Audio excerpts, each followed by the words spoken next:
Welcome to the Shreveport Connection with Tommy. This video is on your Monday Night Raw results and superstars spoilers. But first is a happy birthdays going to Brock Lesnar. He turned 38 on July 12th. He was born in 1977. Lesnar got his WWE start in Ohio Valley Wrestling, which is up for sale. In 2000, he left the company in 2004 and tried out for the Minnesota Vikings, then won the New Japan Pro Wrestling IWGP Championship, and eventually won the UFC Heavyweight Championship before returning to WWE in 2012. He and wife Rena Mero, formerly also known as Sable, have two sons together, and they each have daughters from previous relationships. Sean X-Pac Waltman turned 43. He was born July 13th, 1972. Happy birthday also to indie hardcore star Necro Butcher, turned 41. Two-time ECW Tag Team Champion Chris Michaels, turned 54. Former WWF and WCW Tag Team Champion Sean Waltman, turned 43. Canadian Midget Claude Dink Giroux turned 59. Former Ring of Honor star Grizzly Redwood turned 42. And one-time WCW Women's Champion Akira Hakuto turned 48.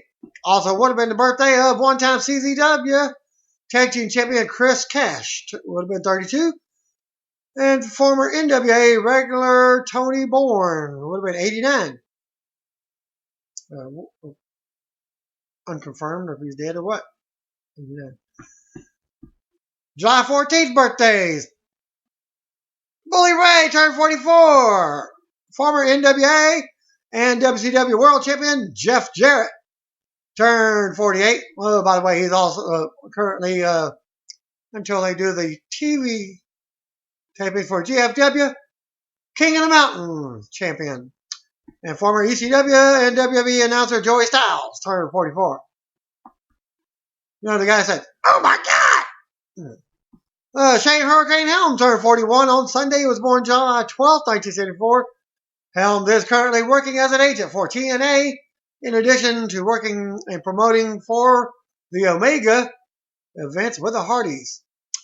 Former NXT champion Sami Zayn, real name Remy Sabay, turned 31 on Sunday. He was born July 12, 1984. Also, he was announced at Thursday San Diego Comic-Con. He's no longer wearing a sling following shoulder surgery and is targeting late 2015, early 2016 for his return to the ring for NXT. Butch Reed, aka Bruce Reed, turned 61 on Saturday. He was born July 11th, 1954. Tyson Kidd, TJ Wilson, turned 35 on Saturday. He was born July 11th, 1980. He was...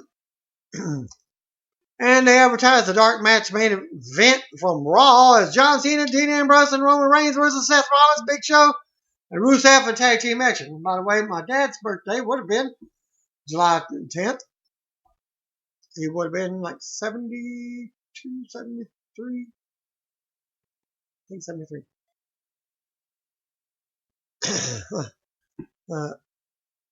May he rest in peace.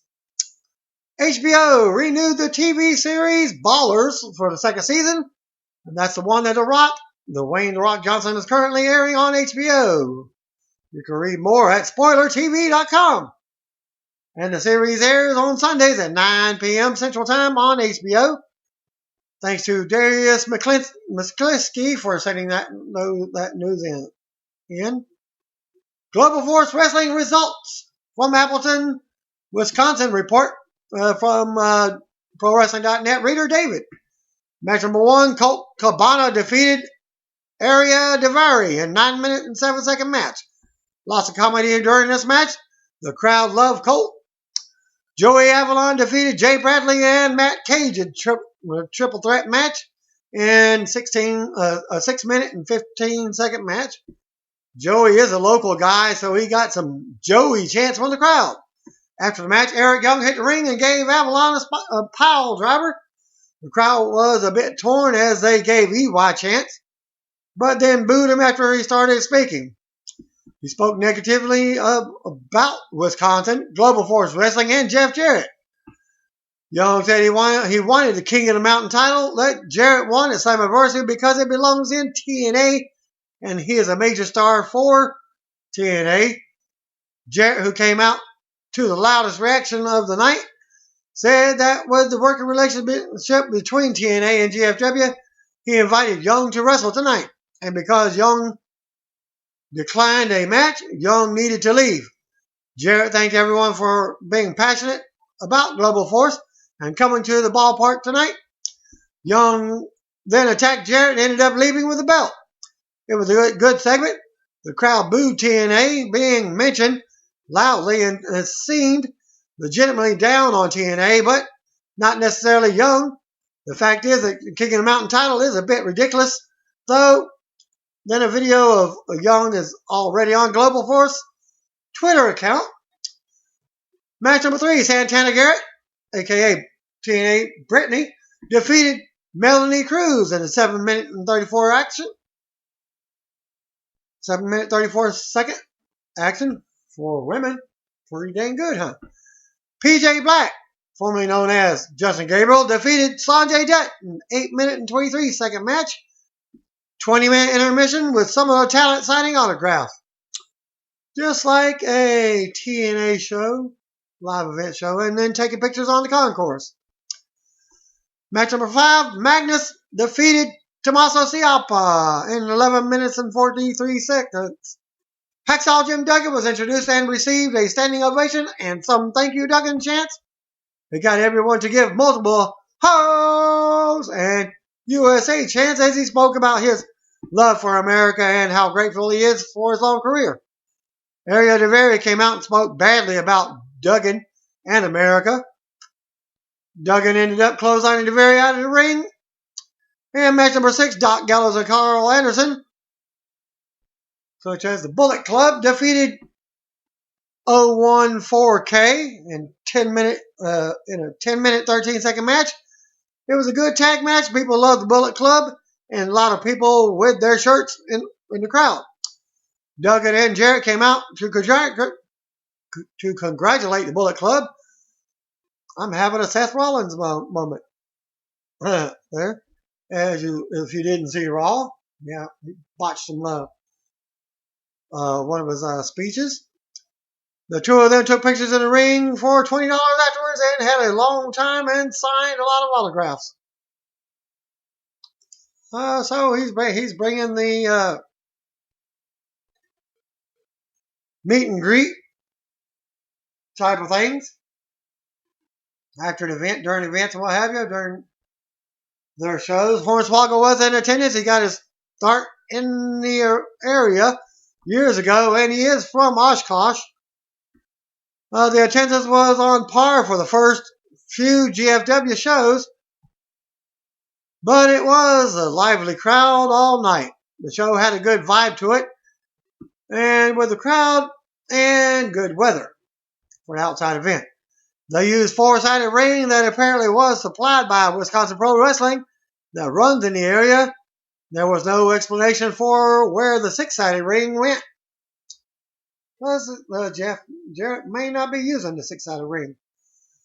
Most of the wrestlers were extremely cool to fans during the autograph times, especially Duggan. There was a weird disconnect between the GFW was charging for pictures and autographs versus the wrestlers. Some seemed unsure if they should charge for or not for non-VIP members, while some were just doing their own thing, selling at their tables, charging at their discretion. If you wanted signatures, though, there were multiple times with the VIP session, and once doors opened, intermission, and after the show. Thus, your meet and greet. Normally, it's like $50, including your tickets, and you can do the meet and greet. Be there about 30 minutes before the event even happens, and then you can go in for the meet and greet prior to the events. Duggan was the only one who didn't bring anything to sell with him, and was just having fun getting everyone to ho with him. When I talked to him, according to the reporter, he told me that he had a blast on Legends House but was disappointed how much was cut out of what they filmed. I would recommend going to a Global Force show if it's in your area. While it definitely doesn't feel like this is anything close to what will be on their TV product, it's for fun for what it is, and there's a little something for everyone. A couple of weeks back, WWE had interviewed and hosted by Renee Young, appearing on the Talk of Jericho podcast, and talked about when she signed with WWE. She didn't realize that she wouldn't be able to use her legal name of Renee Paquette. Quoted by saying, "I think it's just a thing that they do with everybody. I thought with me coming in as an announcer, it's not like I'm going to have any merchandise that they're going to make any money off of. But I think it's just a rights thing. I definitely cried one time about changing my name. Now I kind of just deal with it." Young explained that how it took her to get adapted to the name change after establishing her legal name on TV for a long time. Quote, "I never know what name to give people. I have no idea my name was going to be changed. It wasn't a part of the deal." She also revealed that initially WWE had planned to call her Renee Sterling, but that got shot down. "I got an email that said Renee Sterling, and I kind of had a meltdown because I didn't like it at all.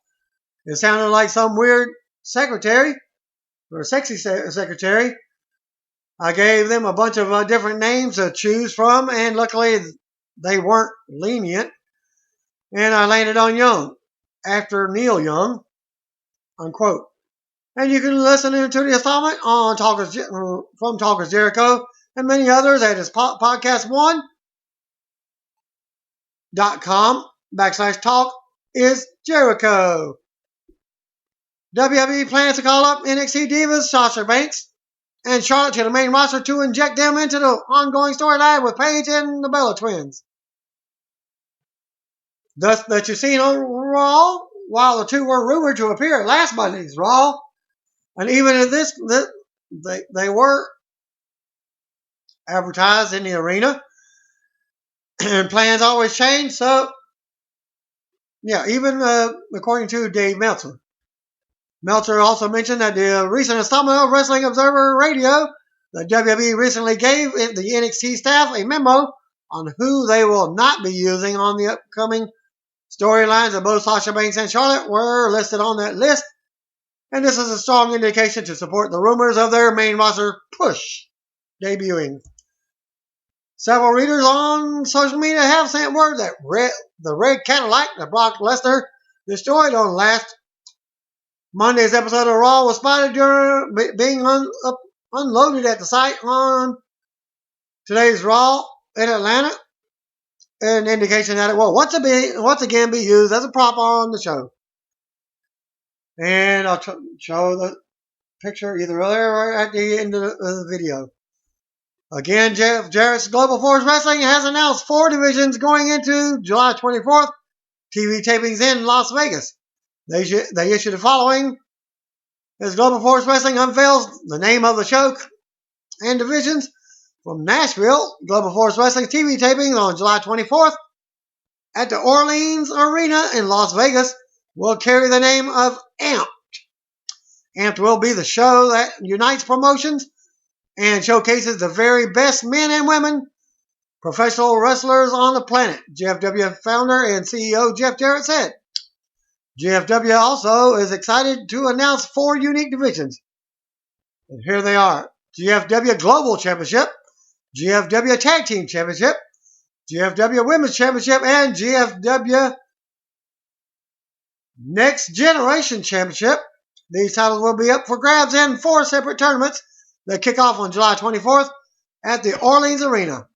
There's no doubt in my mind that I will be the first GFW champion, and I will raise that title in Las Vegas. Former TNA champion Bobby Roode said. So there's your more talent to join GFW. Also, Magnus threw in his name last week. And when you asked about the next generation division, Jarrett stated it's about the up-and-comers, the fearless new faces in this industry from around the globe, such as TNA's X division. And you will be talking about these guys for years to come. GFW co-founder Karen Jarrett is excited about the women's division, and she's quoted by saying, "We want to unite women's division around the globe and give the fans never-before-seen matches with the best female wrestlers in the industry," as she's closing out her comments, unquote. More Global Force Wrestling AMP tapings are set for New Orleans on August 21st and October 23rd. Probably they're doing monthly tapings. Former WCW and WWE referee Mickie J. Henson joined in on the In the Room podcast this past Tuesday, on July the 7th, 2015, with Brady Hicks along with the former WCW wrestler The Stro, Kathy Fitzpatrick, Derek McDonald, and Jordan Garber. The show can be downloaded at both VOCNation.com and thebradyhicks.com. Check it out as Mickie J steps off his fishing boat to discuss his time with Championship Wrestling from Florida, WCW, and WWE, and compares each one. He also talks about a bout with cancer that sidelined him from WWE mentoring under Dusty Rhodes and WCW, having too many Chiefs, not enough Indians. Other points of interest, including being a WCW guy in the WWE locker room, his brief wrestling career, the art of refereeing, WWE's ECW and Vince McMahon dislike of Paul Heyman, and how WWE is positioning moving forward and his leadership. And I'll post a link on that one right there where you can find it at. And highlights on Eric Bischoff's attitude regarding Vince McMahon. They took it pretty legitimately as far as war with Vince. I remember the time when we were in Norfolk, Virginia at the Scope during Nitro, and the DX showing up across the street with the big tank. Eric actually thought that was going to come in and interrupt the show. And it was at the same time. I remember Eric actually challenging Vince McMahon to a fight. We had a pass made up for him to come in, an all area access pass. I was assigned to referee that match if it ever took place. I remember asking Bischoff, "Well, what are we going to do?" And he said to me, "If he shows up, call it as you see it. And if he doesn't show up, ring the bell and count to 10. So, of course, that's what happened. I know Bischoff is supposed to be a big karate guy, but I'm pretty sure Vince would have whooped him. Eric Bischoff is almost like a mark in certain ways. Then he comments, this is Mickie J, still commenting on different subjects. Comments on WCW favoring surprises over promotion. Some of WCW ideas didn't really make a whole lot of sense. Eric's big thing was an element of surprise. For instance, we had James Brown appear on one of the pay-per-views. We didn't advertise it. He didn't tell anybody. So why would anybody tune in? Well, promote it. You would have possibly got some more attendance. If you're going to have one of the biggest superstars in the world like James Brown, of course you would advertise.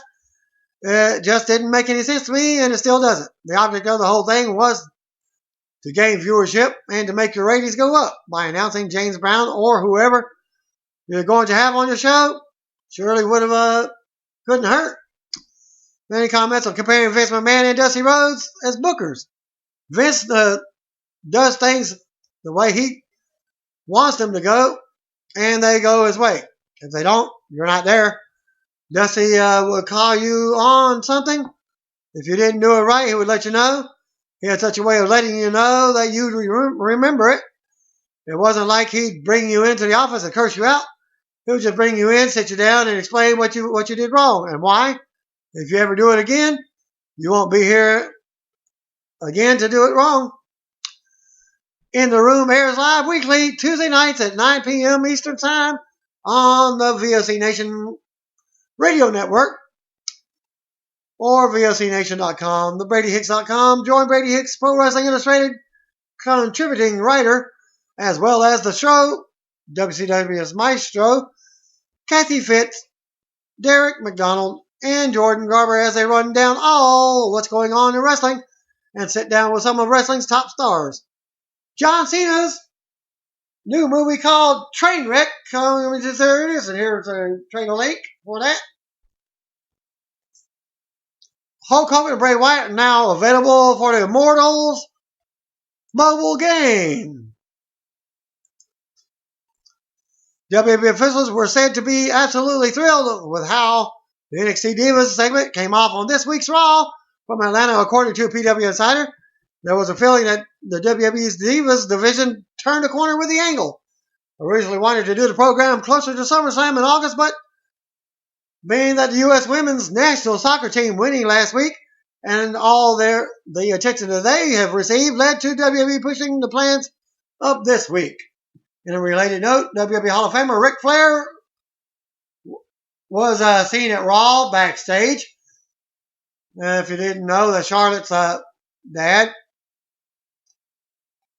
And he was said to be an emotional moment for him backstage as they showed him on Raw. Watching from a monitor, WWE's creative management shakeup extends beyond former head writer Brian Gewirtz leaving his consulting role to be full-time at The Rock's production company. WWE recently let go of a 20-year employee, Lisa Fox Lee, who was promoted to the creative position of Executive VP of Content in January. This was reported by Court Bauer on the MLW Twitter on Friday. The decision was made out about 2 weeks ago. WWE also lost key digital executive Rob Bernstein to a major media agency. Nothing named on that. Regarding Lee, WWE went through a 6-month trial run of having Lee oversee creative, digital programming, and network programming. The goal was to put out all of the main content departments under one umbrella, but it didn't pan out that way. According to WWE's press release in January, Lee was to report directly to Vince McMahon as a key member of WWE's senior management team. Lee was to oversee WWE's creative writing team, with all TV creative continuing to run through Vince McMahon and WWE Executive Vice President Triple H. As WWE said in January, the main issue is that before her promotion, Lee worked for WWE in various mid-level jobs, contributing to TV and pay-per-view content, delivery, sales, and social media, but she did not have experience as a key decision maker in WWE upper management.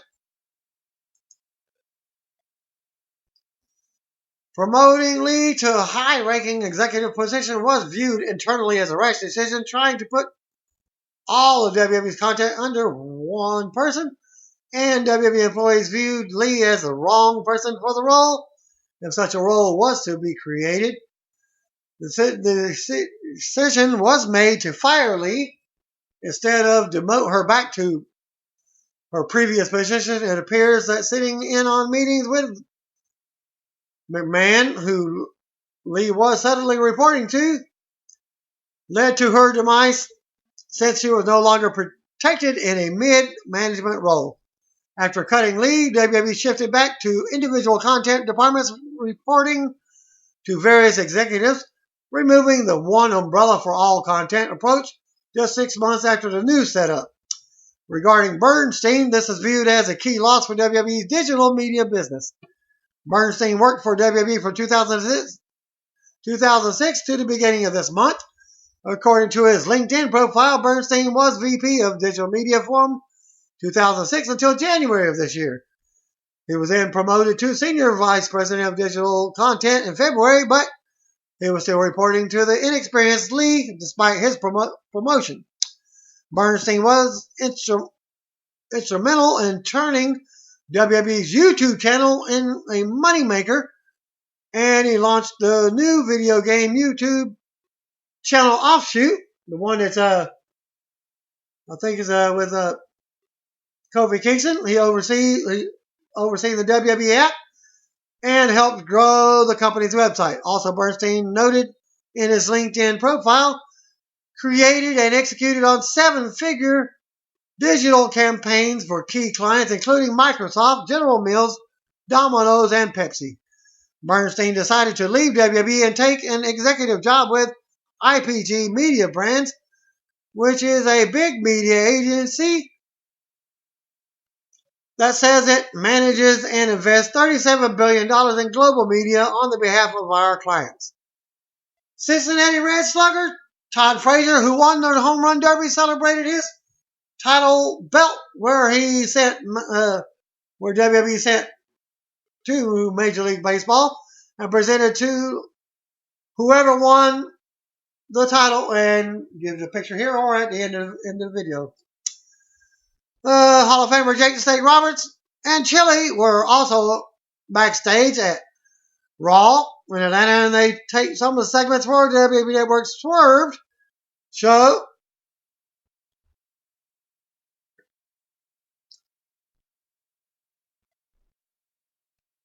And also in it, there was Byron Saxon and JoJo, who got swerved by the Bunny.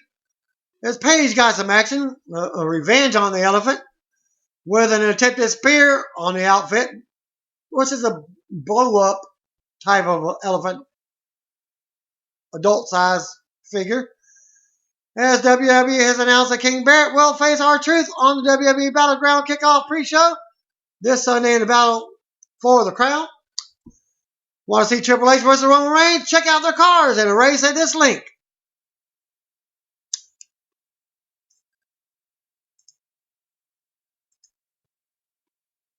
Okay, WWE take the following matches from Atlanta for the Superstar Spoilers. Jack Swagger versus Adam Rose.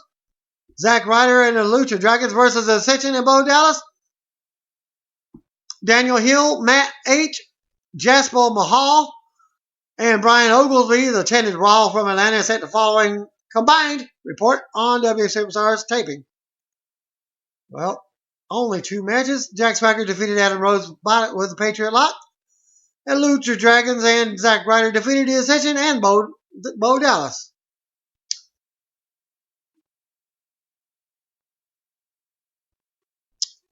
Okay, thanks to Elliot Rothman for the second results for the Superstar Spoilers.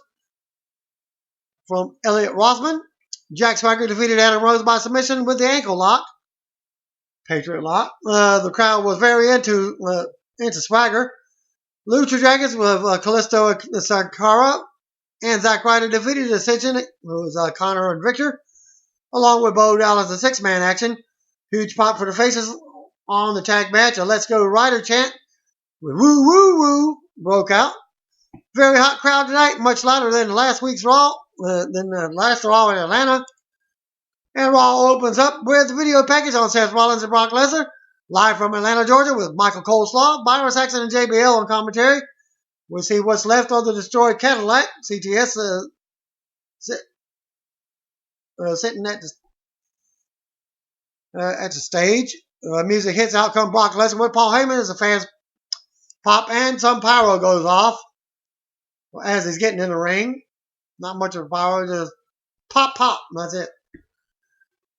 The crowd was hot and chanting Suplex City as Heyman and Lesnar hit the ring. Heyman does the intro for Lesnar. My name is Paul Heyman. Mixed reaction from the crowd. Calls him the Beast of Battleground. Heyman praises Lesnar and says Lesnar will enter the ring on Sunday as a challenger, but will not leave the ring the same way. Heyman says Seth Rollins is going to get the beat up and will get his ass kicked by Lesnar. Heyman says Rollins will be suplexed, F5'd, and pinned by Lesnar. Music interrupts, and Heyman and out comes Seth Rollins with Kane. Rollins speaks from the stage. Lesnar smiles as Rollins takes the mic. Rollins says he can't wait to wipe that stupid smile off Lesnar's face on Sunday. Rollins calls Lesnar a coward for taking his aggression out on the Cadillac last week. Rollins fumbles his words. As the crowd laughs at him, he tells them to shut up. And Lesnar also laughs at him. Now the Justin Bieber chant started up, as Rollins is also upset about Lesnar parading the destroyed car around the country like a trophy. Rollins raises the title and says he's everything that's right about WWE, a real champion, while Lesnar is a thug, a criminal, a vandal. Rollins says he's going to take a trip to Suplex City on Sunday. He's going to bring the matches and gasoline, and he's going to burn Suplex City to the ground. That's the fans' boo. Lesnar says he could take Rollins to Suplex City tonight, bitch. Sorry for the explicit words, but that's what he said. Kane's announcement announces a contract signing between the two tonight and says his job is to make sure that it goes smoothly. Kane says if Lesnar does anything to spoil the match, Heyman interrupts and asks if Kane is about to threaten the Beast. Heyman calls him the Undertaker's baby brother, and they laugh at him. Fans chant baby brother now. Heyman brings up Lesnar ending the Undertaker streak. Heyman wonders what could possibly go wrong in a contract signing, and Lesnar will come with peace, love, and understanding in his heart, unless Rollins breaks the 11th commandment, thou shalt not intentionally provoke the Beast. Lesnar's music hits, and they stare each other down to end that segment. Still to come segment, Dean Ambrose versus Bray Wyatt, plus Randy Orton and Ryback versus Sheamus and Big Show as we go to commercial. Randy Orton and Ryback versus Sheamus and Big Show was up next. Back for the break, out comes Intercontinental Champion Ryback, as Randy Orton was out next to a big pop. And Sheamus was out next with the Money in the Bank briefcase. And Big Show is the last man out. The Miz is on commentary talking about the triple threat at Battleground. Ryback and Sheamus start things off. They fight on the apron. Ryback knocks Sheamus out to the floor. Ryback leaps over the top and lands on Sheamus. He comes back in the ring and fans chant Phoebe Roar as we go to another commercial break. Note, we have had some pretty bad storms here in North Carolina, and now just getting back online. Stay tuned for coverage to continue. Randy Orton and Ryback defeated the Big Show and Sheamus. Roman Reigns attacks Bray Wyatt before his match with Dean Ambrose and they brawl. Reigns ends up hitting a Superman punch, but Wyatt nails him with a lantern and walks away. Wow, I watched Raw. Now, remember much of that match. I think I was doing something else. Well,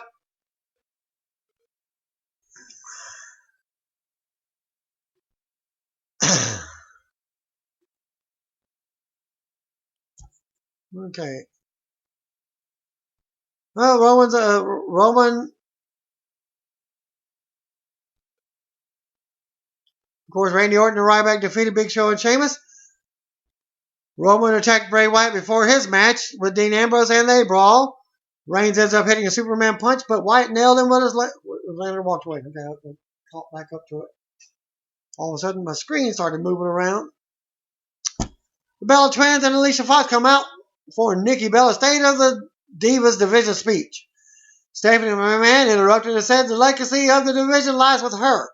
She says Team Bella has been unstoppable, but there has not been a level of competition in the WWE.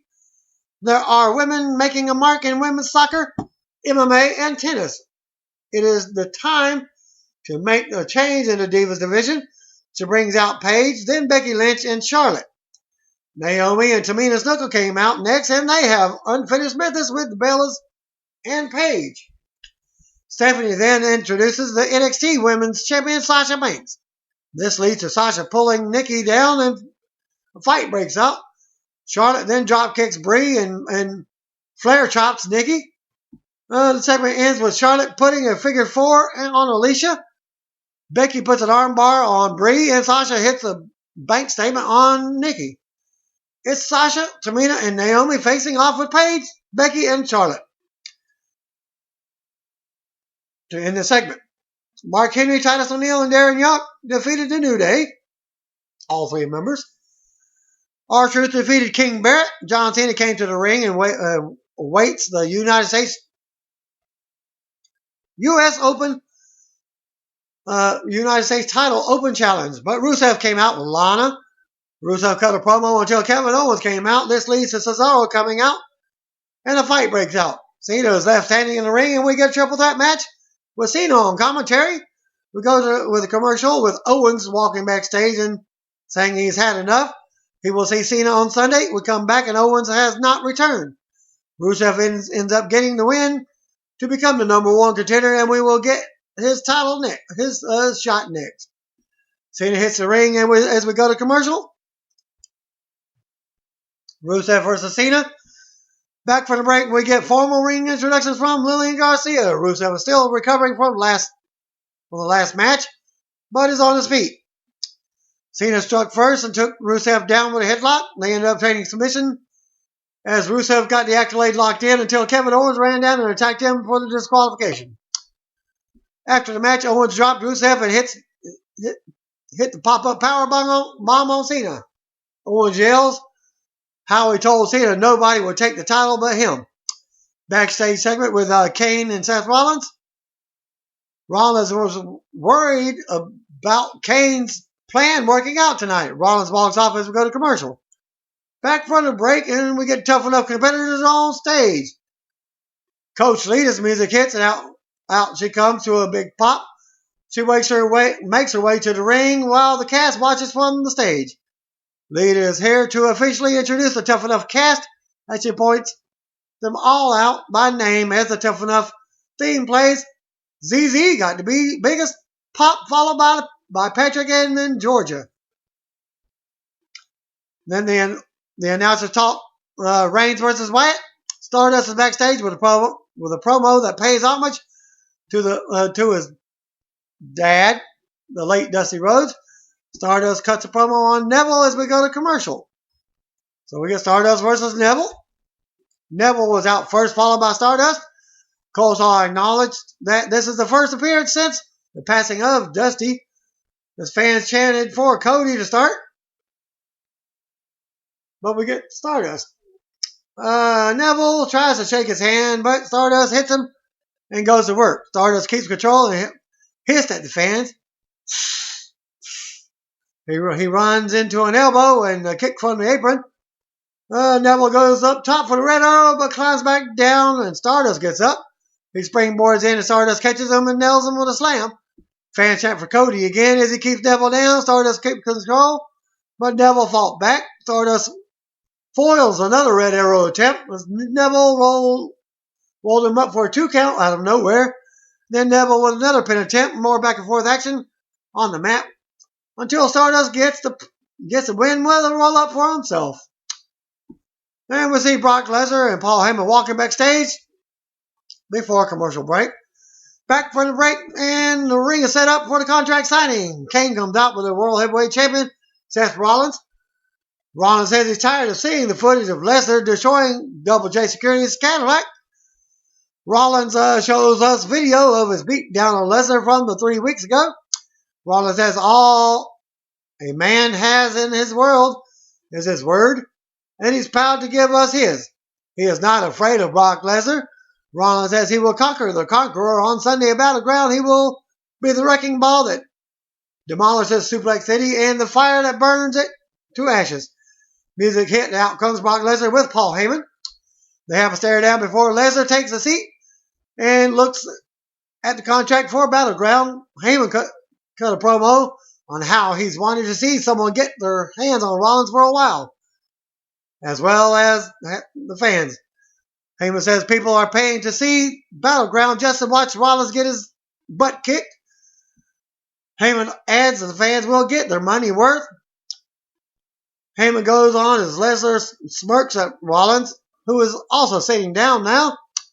Rollins signs as does Lesnar. Heyman and Rollins have words until Lesnar flips the table. He grabs an axe handle that was underneath and stands the table back up.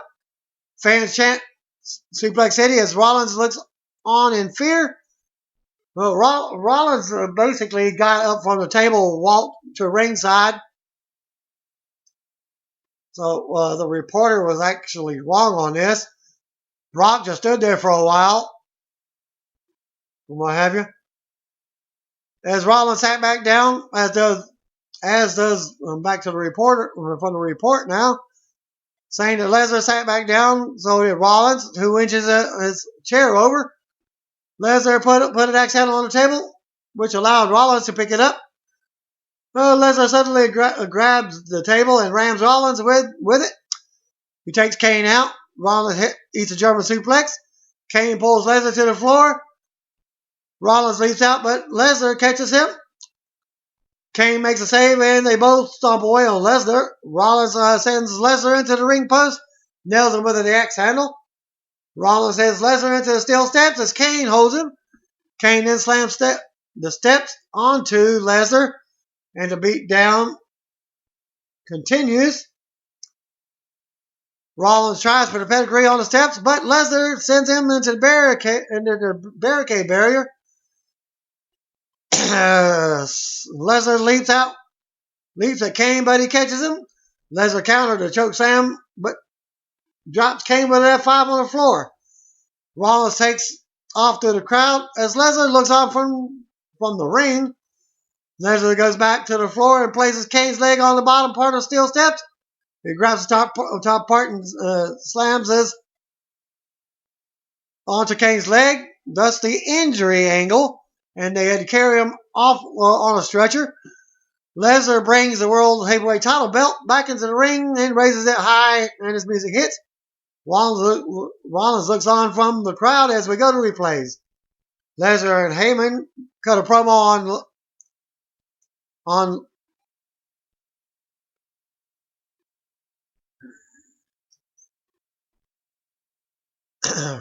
Rollins looks on from the crowd as we go to replays. Lesnar and Heyman leave as Rollins slowly comes back to the ring. Kane is lying on the floor, clutching his leg. Rollins enters the ring and throws a fit. Throwing the table and chairs around, he takes the mic and cuts a promo on Lesnar. Rollins says he will prove on Sunday that Lesnar is not a monster, not a machine. That he's just a man with a pulse that can be beat. Rollins says he will rip the sword off Lesnar's chest, being the tattoo, and will be forever known as the man who slayed the beast. Rollins leaves with his title as we see officials and EMT checking on Kane at ringside. Rollins taunts him onto the microphone and yells at him for the big plan not working. Rollins says that Kane's career has been one big disappointment. Rollins then continues ripping Kane and calls him a wannabe Hall of Famer. Rollins stomps on Kane's injured leg before storming up the ramp. Raw goes off the air with Rollins running his mouth and holding his title up in the air on the ramp. After Raw went off the air, Seth Rollins faced Roman Reigns in the main event dark match. The bout was said to be pretty much back and forth as Reigns was getting the upper hand on Rollins. Bray Wyatt interfered and attacked Reigns, resulting in the disqualification. Rollins and Wyatt attacked Reigns until Dean Ambrose made the save. Then Ambrose hit Dirty D's on Rollins, and Reigns hit a spear on Bray Wyatt to end the show to send the crowd home happy. Thanks for watching my show. Peace out. God bless. See one of you. If you don't know, text me, bro. Send comments. Had to change it a little bit. You can't call me because you don't know my number. But if you send me a message, I might just give it to you. Thanks again. Peace out.